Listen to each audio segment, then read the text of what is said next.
Welcome to the Fantasy Football Prophet Podcast, hosted by Craig Phillips and Jeff Torrey. Visit us at fantasyfootballprophet.com. And now your hosts, Craig and Jeff. Welcome everyone to the Fantasy Football Prophet Podcast. I'm Craig Phillips. Normally I'm joined by Jeff Torrey here, but tonight it's just going to be a solo show. Jeff is out. So I'm going to go run down through some of the Week 3 games, try to get the best performances, what I saw, try to give you my opinion on everything. Before I do that, make sure you guys go check us out on Twitter at the FF Prophet or Instagram. We're Fantasy Football Prophet on there.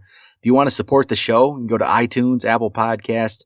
Give us a 5-star review. Definitely helps us out. You can also go to our Patreon, which is patreon.com/fantasyfootballprophet, or our YouTube page, youtube.com/fantasyfootballprophet. So I might as well start it out with the game that just ended up, Detroit, New England. As a Detroit fan, that was definitely a shocking performance there. 26-10 Lions. I don't know what this means about the Patriots. They don't look very good, but it is early in the season. This has happened before to them. Right now, though, Brady, 133 yards and a touchdown. Definitely a disappointing game because he was ranked up there I think I ranked him first this week in quarterback rankings because it's going against the Lions, who hadn't been very good on defense. I expected Brady to be able to throw the ball around, and he just wasn't able to. Gronk, 4 for 51. Hogan, 3 for 31. Another disappointing game for Hogan. Just not much there. Sony Michel did get 14 carries. He's definitely the lead back right now. 14 carries, 50 yards. Whitehead, 4 carries. Burkhead didn't get a carry, got 2 catches. He's just not involved at all. You can just release Burkhead to the waivers at this point if you still have him on your roster. He's not worth anything. Michel, on the other hand, if he's going to be getting this kind of split as the lead rusher, yeah, throw him on your, definitely if he's still out there on waivers, he should be on your team. And it's interesting to see if Patriots go forward with him getting all the work. But it's not going to matter if this offense plays like this. It's a bad game all around for them.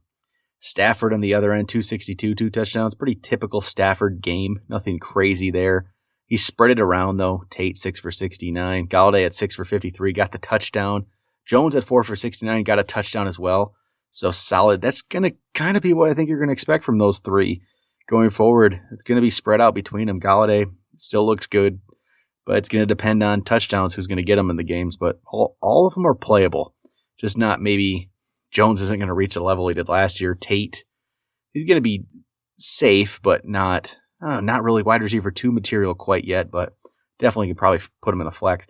Kerryon Johnson, 16 carries, 101 yards. The rookie looks pretty good. He did split carries with Blunt. Blunt had 16 as well. But if he's able to get 15, 20 carries a game, I think he's going to be very useful here. So a really nice game from Kerryon there. Move on to some other games here. I'll go to the Dallas-Seattle game. Seattle was able to get the 24-13 win.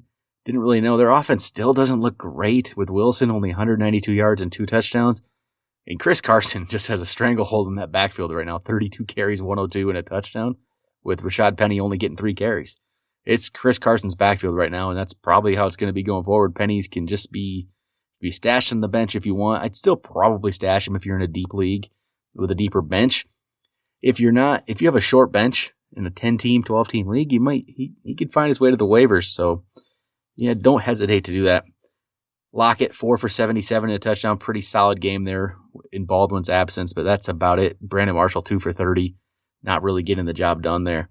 Dallas, Zeke's great. 16 carries, 127 yards. He's great. He's going to be great. But there is nothing to throw the ball to. There's just not. Beasley, 3 for 46. You're not using any of these guys. Gallup, 1 for 17. Hearns, 2 for 22. Just those guys are completely just useless right now. They don't need to be rostered in most 10 and 12 team leagues. And Prescott, 168 yards, touchdown, 2 picks. He's not startable unless you're in a 2 QB league right now. There's really no use for him. It's been like this for most of the year. Dallas doesn't look good. He has no one to throw the ball to. It's tough. Chicago gets a 16-14 win over Arizona. Not much offense for Chicago really either. Trubisky, 220 and no touchdowns. Again, not very usable right now. Howard got 61 rushes off 24 carries. Took him a lot of carries to get to that 61.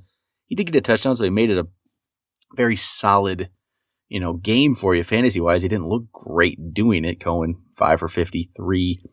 Trey Burton had the most catches or most yards on the team with 4 for 55. Gabriel led him in catches with 6. Robinson only had 3 for 50. It's Robinson's not getting the amount of work you would have hoped for. Burton really hasn't become that tight end one a lot of people were hoping for. I mean, myself included. We saw the potential there, but it's not happening yet. But I'm still going to wait and see if Trubisky can turn it around. The team itself is doing okay. They got another win. But Burton, with the tight end position like it is, you probably still can play him. Over in Arizona, Bradford finally got pulled there in the 4th. He had 157 yards, 2 touchdowns, 2 picks. David Johnson can't get anything going on the ground, 12 for 31, but at least he got that touchdown reception, but 4 for 30. Just not a lot there. And Larry Fitzgerald, that's the real disappointment. 2 catches, 9 yards. Has not done much this year with Sam Bradford. Maybe if it's Josh Rosen going forward, that can change. His fortunes look a little better. Got to hope so. If you're planning on using him as your wide receiver too, it's not happening right now. But Christian Kirk looked pretty solid, 7 for 90. Looked like a good player out there. If he's out there on your waiver wire, I think he's a pickup right now. Go find Kirk. Maybe not throw him in your lineup yet, but wait and see what happens with Josh Rosen. If Rosen does get the starting nod, maybe that improves Kirk, and he's an interesting add there. Rams get the 35-23 win over the Chargers. Goff looked really good in this one with 354 and 3 touchdowns. Gurley did like he normally does. 105 rushing, 51 receiving. Got a rushing touchdown, looked great.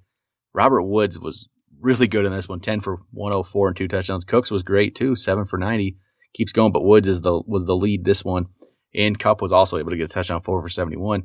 So you got 3 receivers you can use here. Personally, I like Cooks the most out of the guys. But Woods is going to have some big games like this, so it's nice to see.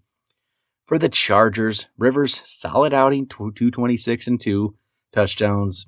If you used him, it's a solid game. He does this a lot. This is pretty typical for him, but it's nice to see Mike Williams with those 2 touchdown grabs, 4 catches, 81 yards. The real disappointment here, though, was Keenan Allen. Only got 3 catches for 44 yards. He just disappointing game, but you kind of thought maybe that was going to be the case with this Rams defense, but it went to Williams instead of Allen, so he should bounce back. I'm not too concerned about that. Gordon, good game. 80 yards rushing and a touchdown. Only 2 catches, 4 yards. Didn't get quite as much this week receiving the ball, but Gordon's always pretty solid. Austin Eckler, who some people are starting to put in lineups this week, didn't do a whole lot. 47 yards rushing, 24 receiving yards. So we'll see if he continues to be used going forward. I don't feel comfortable with him in my lineup at a flex. I know some people were starting to do that, but I'd keep him to the bench. Eagles get the 20-16 win over the Colts. Wentz, his first game back, a little bit of struggles. He's going to get better as you go forward. No, not concerned about that. 255 touchdown, through 1 pick, but he's going to be fine going forward. Corey Clement filling in for J.J., 16 for 56. Smallwood had 10 for 56 and a touchdown. Hopefully J.J. gets back, especially I'm a J.J. owner. I want to see him get most of the carries. I think he's clearly better than these guys. So if he comes back next week, he should get the bulk of the carries, and hopefully that will help the offense overall. Dallas Goedert had 7 for 73 and a touchdown. He's definitely eating into Zach Ertz workload. This is a little bit of a concern if you're an Ertz owner and you're expecting last year's numbers. He's going to be a very solid tight end 1 start every week, but top 3 like he was last year, it won't become as easy right now. 5 for 73 today. Nelson Aguilar, 4 catches, 24 yards. Not what you were hoping for with this matchup. Without Jeffrey there yet, you're expecting bigger things. It just didn't happen. Andrew Luck, struggling a bit yet. 164 and a touchdown. I hope it gets better going forward. The more comfortable he gets again, just like Wentz. These guys should be fine. But if you did get Luck hoping to, really get some big numbers this year, you're not quite getting them yet. The running game just wasn't non-existent today. Wilkins, 6 carries, 19 yards. Hines, 5 for 18. No Marlon Mack this week, but 2 to 3 games this year, these guys have gotten a chance to just take this job from Mack, and it's not happened yet. So Mack's going to probably come back next week, and it's just going to be a split backfield. So I'm just staying away from all 3 of these guys. Hilton, 5 for 50, kind of a disappointment, but you're still playing him every week. He's going to be fine. Ebron, 5 for 33. A lot of people picked him up, played him this week in hopes that without Doyle, Ebron would continue his touchdown streak, maybe get some more catches. Didn't quite happen for him. Brian Grant, 3 for 35 and a touchdown. Decent outing for him, I guess. Not much there, though. Carolina, 31-17 Cincinnati 21. Cam Newton threw 2 touchdowns, only 150 yards, but what he does is get 2 rushing touchdowns for 36 yards. Becomes easy start every week, just up towards the top because of his rushing ability. It's always going to be there, but it's great to see Christian McCaffrey, 28 carries, 184 yards, getting it done on the ground. No touchdowns this time, and only 2 catches for 10, but McCaffrey, he's getting into that running back 1 territory with the way he's been playing.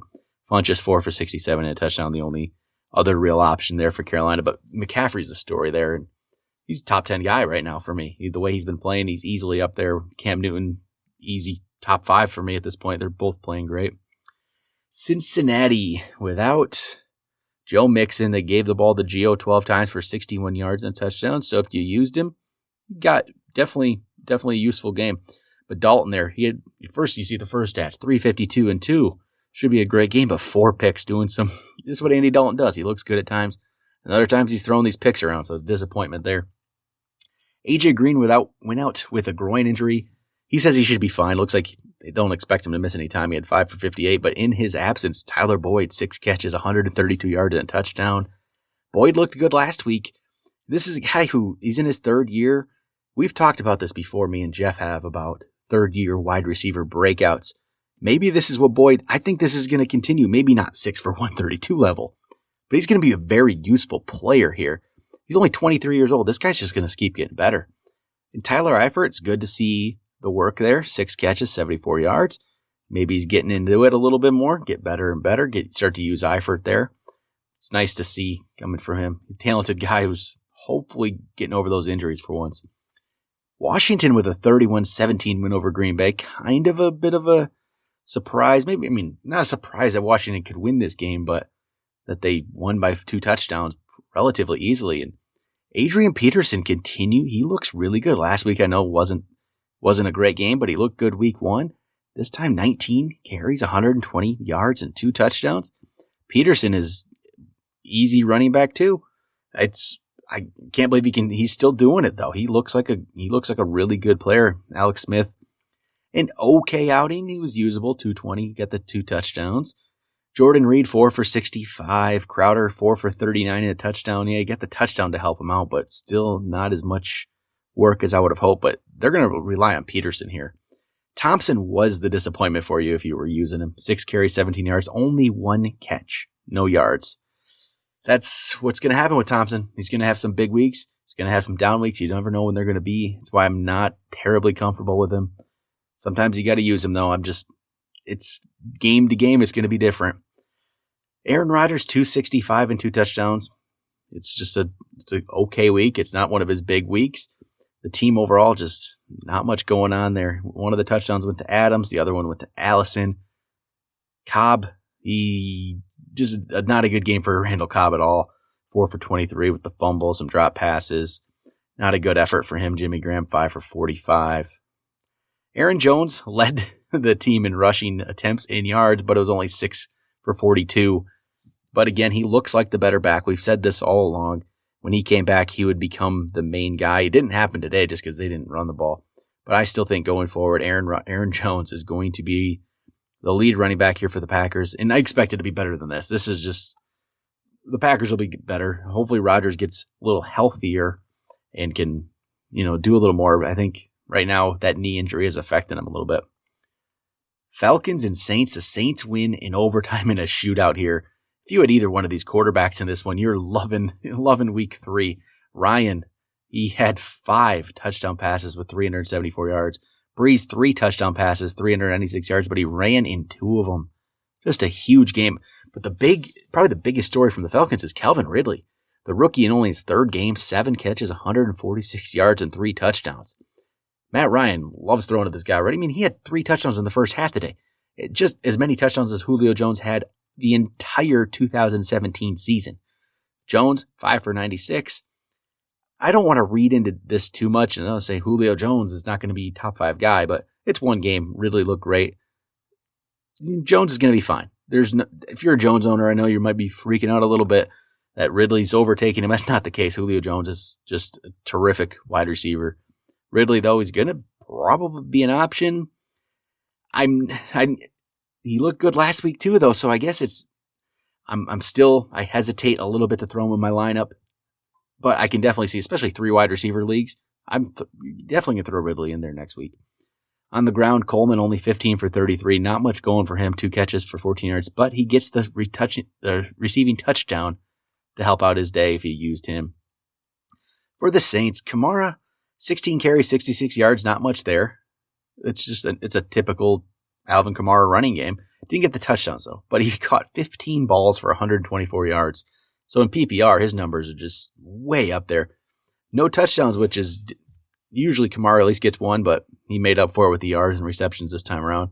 And Thomas just continues to pile on the catches, 10 for 129. Really, really good game for Thomas. He's going to definitely well on his way to leading the league in receptions this year, and I think that's going to continue. They're just looking for him. Why not? Giants get the win over the Texans. Texans still can't get the win. Deshaun Watson had a good fantasy day. Can't lead his team to victory, though, but 385, 2 touchdowns. He's good fantasy option. I just don't know if he's putting it all together to get the team victories right now. But Will Fuller, I got to say I'm probably wrong on this one. I've been hesitant on Fuller. I didn't know if he could continue what he did last year, but 5 catches for 101 yards and a touchdown. Him and Watson definitely have a connection here. Hopkins, 6 for 86. Decent outing, but you would definitely want more. On the ground, though, Miller, 10 carries, 10 yards. Very disappointing outing there. Giants, Barkley looks great, 82 yards. Got a touchdown. Didn't get the catches like last week, but still had 5 for 35. Beckham, 9 catches, 109 yards. Kind of very similar to week 1, but still not getting in the end zone. Hopefully that changes next week. Start looking for him. Shepard was able to get a touchdown catch. Ellison was able to get a touchdown catch as well for the Giants this week. So Shepard, solid week, but you hope to see Beckham get in the end zone in week 4. Probably the biggest surprise, it has to be easily the biggest surprise of the week. Buffalo, 27, Vikings, 6. Buffalo came into this game as 17-point underdogs. That spread was just ridiculous, but Buffalo had been terrible. Vikings have been a very good team here. And this just was, I don't even know what to say about this one. No LaShawn McCoy for Buffalo, that didn't matter. Ivory had 20 carries for 56 yards. Didn't even look very good on the ground, but he also had 3 catches for 70. He had 1 big reception that boosted his numbers. So if you used him, he became a solid player. Josh Allen, only 196 yards throwing, 1 touchdown there, but 2 rushing touchdowns. I liked what I saw from Josh Allen. I did not expect to see that from him at all. Kelvin Benjamin, though, is continuing his disappointing season. 3 for 29, dropped an easy pass there at the goal line. Not usable for me. I'm just staying away from him. Probably, if you want to drop him. I'm just not impressed with him. Kirk Cousins now, this was extremely disappointing game. He threw the pick, had 2 fumbles, killed you there. And he was in negative points until the fourth quarter, which at least he got the touchdown. 40 for 55, 296. Adam Thielen, though, had a really nice outing, especially for PPR point scoring, with 14 catches, 105 yards. Rudolph got a touchdown like he seems to do, 5 for 48. Diggs, only 4 catches, 17 yards. Not what you would have expected from the Vikings in that Bills matchup. This should have been just a big, big game for you, for any Vikings owner. I'm at a loss for words with this one. And Latavius Murray, another one. This was just two rushes for 1 yard. This should have been a huge game. Without Cook there, I told people to put Murray in their lineup. It was easy. It should have been an easy game for him. Vikings should have been going up, run the ball with Murray 20, 25 times, and it just didn't happen. I'm at a loss for words with that. Miami gets the win over Oakland, 28-20. Tannehill looked pretty good, 289 yards, 3 touchdowns. But Kenyon Drake, 5 rushes, 3 yards, 2 catches, 7 yards. Not sure what this even says. I'm not going to freak out too much, but if you're a Drake owner, yeah, you're definitely a little bit worried here. Hopefully they'll use him a little bit more, but they got the win doing it the way they did. The ball was spread out a lot, though. No receiver had more than 3 catches. You had 3 guys with getting the 3 catches: Stills, Amendola, Gesicki. 2 from Wilson, Grant, Parker, and Drake. 1 for Derby. Spread the ball out. Stills did get the touchdown catch, and as well did Albert Wilson, who also threw one to Jakeem Grant, who caught 2. So I don't know, 3-0 Miami Dolphins, but fantasy-wise, no reliable option yet. For Oakland, 345 yards passing for Carr, 1 touchdown, but did throw 2 picks. Jordy Nelson looked really good with 6 for 173 and a touchdown. Cooper just went right back to what he had been doing, 2 catches, 17 yards. I can't keep ranking him up there. I don't think anybody can. I don't care if you miss out on the big weeks at this point. It's just, there's so much of this disappointment from Cooper. I have a hard time starting the guy. Basically, next big game from Amari Cooper, trade him away. I wouldn't want the headache. It's too much. You just can't get anything going. On the ground, Lynch, 64 yards and a touchdown. Decent outing again from Marshawn Lynch. He continues to be relatively decent running back 2 flex type option. Another, odd score, and didn't really see this one coming. The Titans win 9-6 over the Jaguars. No touchdowns in this one. Tennessee, Mariota came in after Gabbert got knocked out, so he only had 100 yards passing, no touchdowns. Henry led the Titans with rushing with 18 carries for 57. Lewis wasn't as involved this week. 26 yards rushing, 14 receiving. Corey Davis only 2 for 34 receiving, but the Titans get the win, I guess. So there's no fantasy output in this game, though. Bortles 155 and no touchdowns. Yeldon 44 yards rushing, 46 yards receiving. So I guess if you used him, it's not a big outing, but it's okay. You didn't hurt you very much. But yeah, just not much to talk about between those two. Kansas City gets the 38-27 win over Garoppolo. Looks like Garoppolo went out with an ACL injury. Definitely disappointment. He was looking pretty decent in this one with 251 and 2 touchdowns, but looks like he's going to be lost for the year now. We'll see if they go with C.J. Beathard or they try to find another option somewhere else.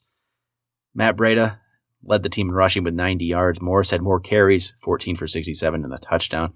Kittle, 5 for 79. Goodwin, 3 for 30 and a touchdown. But without Garoppolo, kind of puts a damper on the expectations for anyone in this offense. Kansas City continues to roll. Pat Mahomes, 314, 3 touchdowns. He continues to get it done. Kareem Hunt, 18 for 44. Didn't look great there, but he got the 2 rushing touchdowns. They're not going away from him. So yards per carry might not be great. He might not have amazing games, but if he's going to be the goal line guy and get the carries, you'll be fine there. Sammy Watkins caught a touchdown, 5 for 55. They did use him again in the running game, 2 carries for 20 yards, doing those end arounds with him, which is good. They just want to get the ball in his hands. So you can definitely probably slot him in as a wide receiver 3 flex type option right now. And I think they're going to continue to try to get the ball in his hands. Hill only 2 for 51.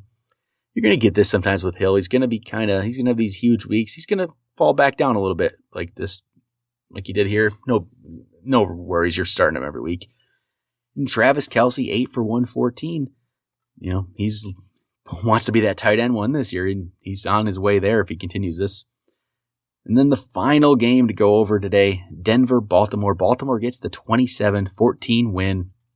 Alex Collins, 18 carries, 68 yards, and a touchdown. Looked decent, but not spectacular yet.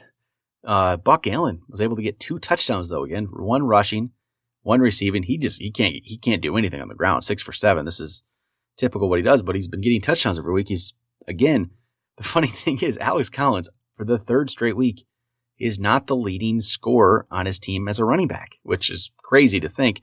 But if you're using him again this week, yeah, it's fine. Crabtree, 7 for 61. John Brown looked good again, 5 for 86. And Willie Snead, 3 for 39. On the Denver side of things, Philip Lindsay gets himself thrown out of the game for throwing a punch. So don't really know what he would have done. 4 carries, 20 yards, no catches for him. Freeman then was able to lead the team in rushing with 13 carries, 53 yards, got a touchdown out of it. Emmanuel Sanders actually was able to run one in as well on an end around 35 yards. He caught 5 for 38. Thomas, 5 for 63. Really, not much else going on there. That's pretty much it for week 3. Bunch of interesting outputs here. We got one more game tonight, Monday night. Pittsburgh, Tampa Bay. Hopefully we get a shootout on this one. I want to see some big scores between these two. Fitzpatrick, hopefully he can keep it up. It's been a fun story, so I'd like to see what he can do. But that'll do it for week 3 reaction. I'll be back. Another solo show tomorrow night. Jeff will be back maybe for the rankings edition. We'll see. For sure, back on Thursday for Jeff. I'll talk to you guys tomorrow.